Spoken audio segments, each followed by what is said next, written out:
How's it going, everybody? Michael Joyce here, founder at EMoto. I'm here with Evan from Land. I'll let him give a quick intro. Yeah, so Evan Painter from Land, one of the owners and head of design, and this is the Super District. Yeah, we want to do a quick review. Land just came down to Tampa here for the day. We just did a demo day, sold a couple bikes, did a couple demos, and it's been a great morning. So a lot of good reactions.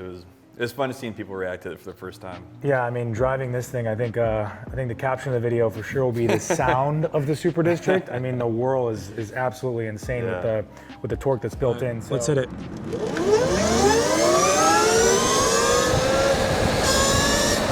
that's 0 to 40 pretty much instantaneous. Wow. Yeah, that'll definitely put a gun in your face. Yeah, we did end up. EMoto specifically, we do have one Super District in store. I believe Land is almost completely sold out. This is a limited run of 21 total units. Yep. We'll let Evan get into all the specs, but I had a chance to ride this morning. There's definitely a lot of specific design critique that I'll let Evan get into in a second, but you know, for those of you that are not familiar with Land, it has 4 different ride modes. And on a standard Land, you know, I'm not a motorcycle guy. I came into the sort of EMobility side of things, not as a motorcycle guy, but wanting to get into it. So, you know, the torque on a standard Land behind me is pretty crazy in ride mode 4, but this has their sort of new performance tune that is absolutely insane. So without farther ado, I'll let Evan get into sort of all the design cues specifically that they did on the Super District.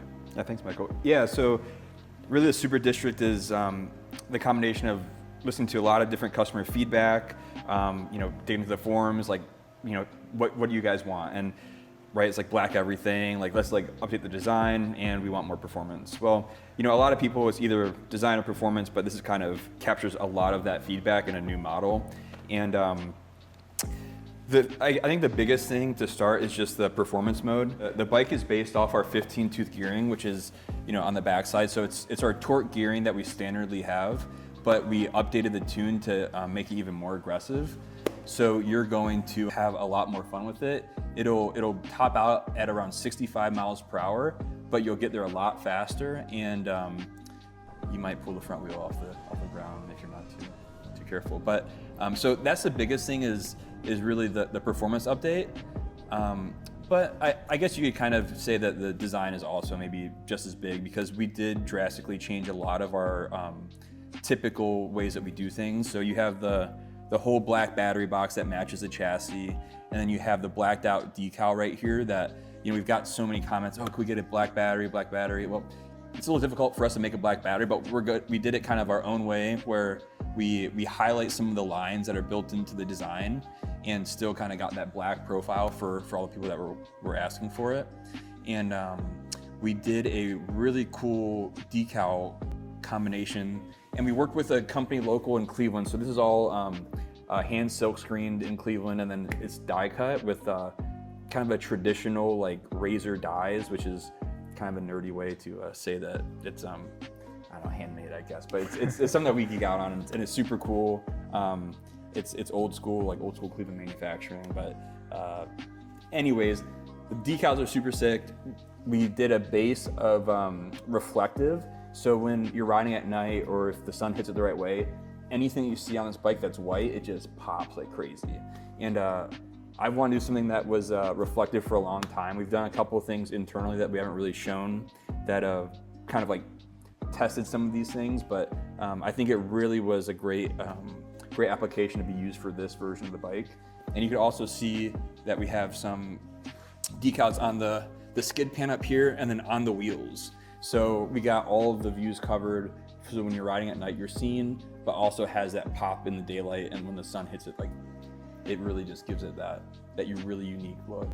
Yeah, I mean, this is the first one that I've seen in person. You can definitely, like, you don't notice this reflective tape until you see it in person, that's for sure. But yeah, I mean, what's the difference with the tires specifically too? I know we talked about that earlier. The tires are, so we got really beefy Michelins, and we've used these tires internally for a little bit. They're different from our standard Pirellis. They're a lot softer compound, so they'll inspire a lot more confidence right when you start riding. Typically, the Pirellis take a little bit to warm up that we normally use, but these are a lot softer, a lot more grippy, and they're also much wider. So this is like, I think like close to, I think we run a normal 100 in the back and this is a 120, so it's almost a whole inch wider in the rear. So you're gonna get a lot more traction and a lot more performance out of them. And they feel great. And then I think, what are the last couple details? I mean, blacked out handlebars. And the Acer B's handguards, yeah. Handguards. Yeah. And that's really like a nod to the Supermoto style. So typically a Supermoto is like a dirt bike turned into like a street bike. We took some design cues for the Super District. That's why it kind of has that naming convention. But I think it really goes with the look, especially with you know, the high fender and the really aggressive sticky tires. Yeah, I mean, this one's got the new Land internal shock as well. I know you guys moved away from Fox shocks. Yeah, we worked on that coil shock for a long time. You know, the Fox shocks were pretty good, but obviously, you know, there was some room for improvement there. So we spent a lot of time trying to address that. And it's, you know, you have an adjustable rebound, and it really creates a better ride. Yeah, and those of you that are not familiar with Land specifically, everything is engineered and built in Cleveland, Ohio. Ironically, I'm from Cleveland, Ohio as well, so it's kind of there's always a Cleveland connection. A whole homage to kind of what's going on there. But I was able to go up and meet with Scott over the summer when I was there for 4th of July, and to see what they've built with production and everything being here, made in America, robot welded frames, everything sort of like modular on how you guys go through the assembly line. It's something pretty credible to see. I mean, yeah, I think that gives a pretty good overview of the bike specifically. We're gonna do a ride review after this, get some videos of us on there. I got to ride it earlier, so I mean, it's incredible, the actual feel. You gotta definitely dip forward whenever you're taking off, or it'll pull the front tire off the ground.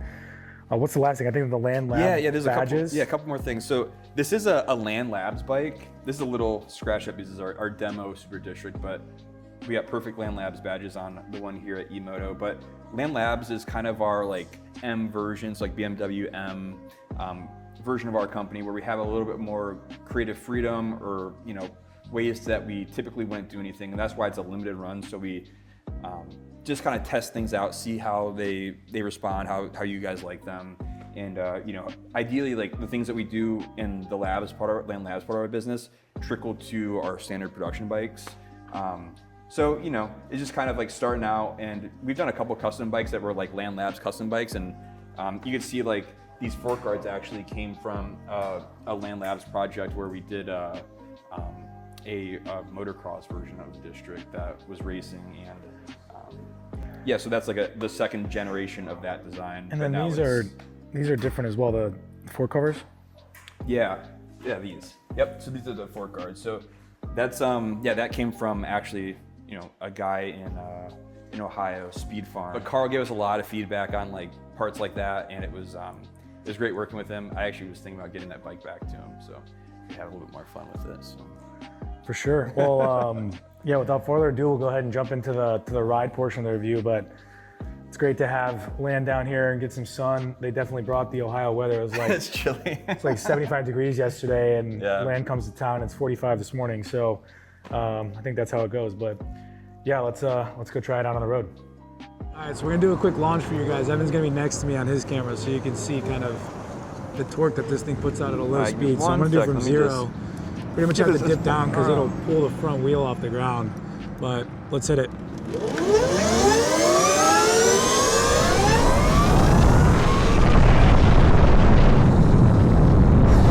that's 0 to 40 pretty much instantaneous. Wow. Yeah, that'll definitely put a gun in your face. But I mean, it's almost at any speed too, so you can be doing like 30 and then instantly get to like 50.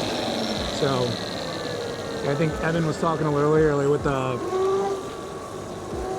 gear sprocket setup on this. It'll top out at about 65, but it's got a lot of higher lower end torque, a lot more lower end torque. But I'm gonna go ahead and give it to Evan, have him jump on, and he can do some of the more fun stuff.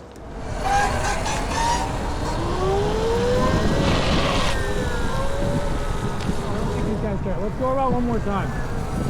Let's go around one more time. Okay. And then we'll go back. Cool.